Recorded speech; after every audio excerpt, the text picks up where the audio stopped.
تو دوستان مکرم جب یہ قافلہ چلا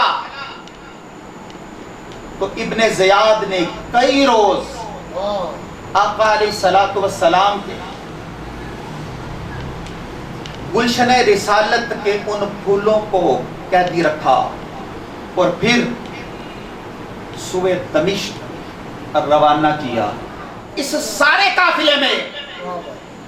صرف ایک مرد تھے اور وہ امام زین العابدین تھے اور آپ بیمار تھے، باقی سب شہزادیاں تھیں، سیدہ کائنات کی صاحبزادیاں تھیں، آپ کی پوتیاں تھیں اور حضور کے گلشن کی کلیاں تھیں۔ چلتے چلتے ایک مقام پر یزیدی لشکر سے پانی ختم ہو گیا، انہوں نے قافلے کو روک دیا۔ دھوپ تھی، چلچلاتی دھوپ، تو پانی چونکہ دور سے آنا تھا تو جو قافلے کا سربراہ تھا اس نے نا اپنے لیے ایک خیمہ نصب کرایا اور وہ خیمہ نصب کرا کے سائے میں آرام سے بیٹھ گیا اور تمازت آفتاب سے تپتے ہوئے اور جلتے ہوئے ٹیلوں پر حضور کی شہزادیوں کو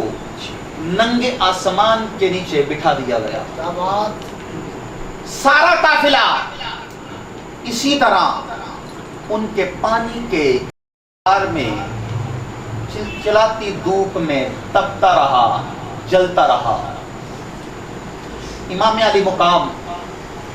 امام حسین علیہ السلام کی ننھی شہزادی سیدہ سکینہ، عربی وزن میں یہ نام سکینہ ہے لیکن عرف عام میں سکینہ بولا جاتا ہے، لہذا میں عرف عام والا نام استعمال کروں گا سکینہ، لیکن تلفظ بتا دیا ہے کہ سکینہ ہے۔ حضرت امام علی مقام کی ننھی شہزادی نے دھوپ میں دیکھا کہ صحرا میں ایک چھوٹا سا ٹیلا ہے اور ٹیلے کے پاس ایک چھوٹا سا درخت ہے اور درخت کے پاس ایک چھوٹی سی جاڑی ہے اور جاڑی کا تھوڑا سا سایہ ہے۔ تو سیدہ سکینہ اس جاڑی کے قریب جا کے نا مٹی کا سرانہ بنا کر لیٹ گئی، ریتلے سرانے پر لیٹ گئی اور ان کی آنکھ لگ گئی۔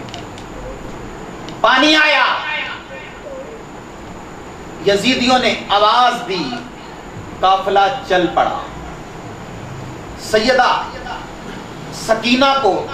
سویا ہوا چھوڑ کر قافلہ چل پڑا۔ ابھی قافلہ تھوڑی دور ہی گیا تھا تو جس یزیدی کے ہاتھ میں امام علی مقام کے سر انور والا نیزہ تھا وہ اس سے چھوٹ کر زمین میں گڑ گیا۔ اس نے بہت زور لگایا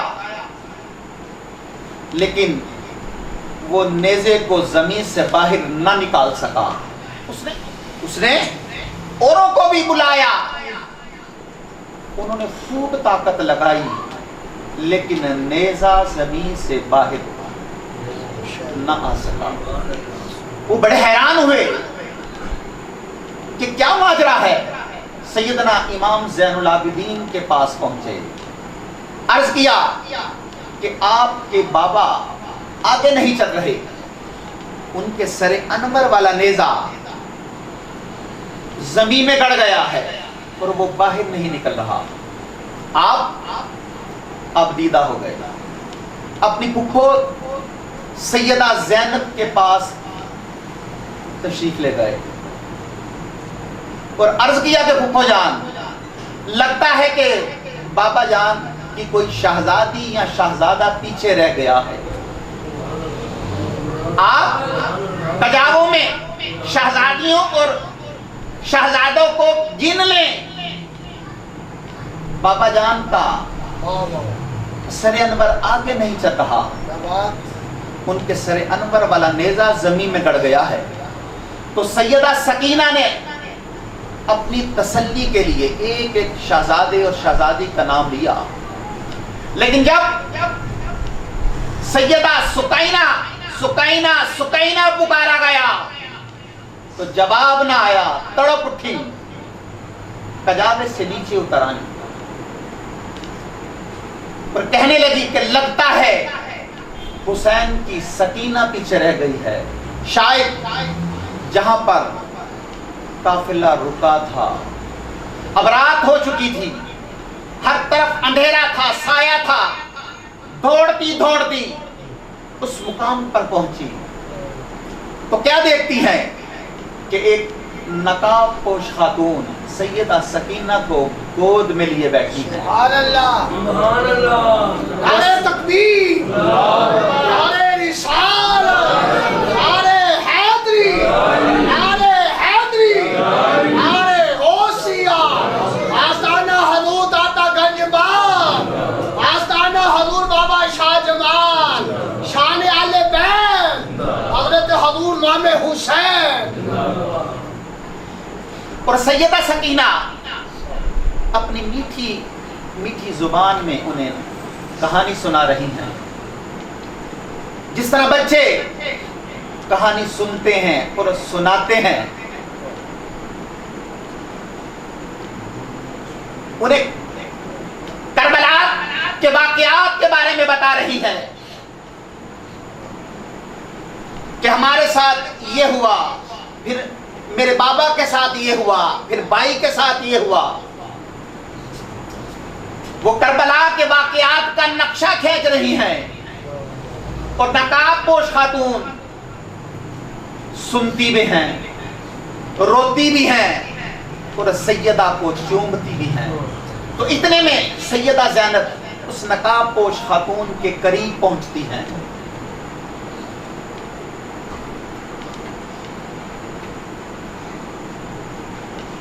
اور کہتی ہیں کہ نقاب پوش خاتون، اللہ آپ کا بھلا کرے، آپ نے یہ ہم پر جو احسان کیا ہے، ہماری بچی کو سنبھال لیا ہے، لیکن یہ تو بتائیں کہ آپ ہم پر احسان کرنے والی ہیں کون؟ تو وہ نقاب پوش خاتون اپنے چہرے سے نقاب کو اتارتی ہیں اور کہتی ہیں کہ زینب بھول گئی ہو تمہاری ماں فاطمہ ہوں، زینب بھول گئی ہو تمہاری ماں فاطمہ ہوں، حسین کی لختی جگر، حسین کے سینے پہ سونے والی، حسین کی لاڈلی شہزادی سکینہ تنہا رہ گئی تھی، قافلہ چل پڑا تھا، میں قبر میں برداشت نہ کر سکی، میں نے سوچا کہ میں سکینہ کو جا کے سنبھال لوں۔ تو یہ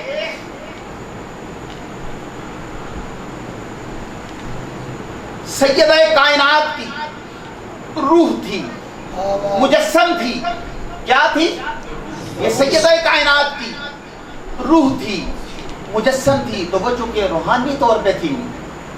نگاہ سے اوجل ہو گئی، رخصت ہو گئی، تو سیدہ زینب نے سیدہ سکینہ کو ساتھ لیا، کجاوے میں رکھا اور واپس چل پڑی۔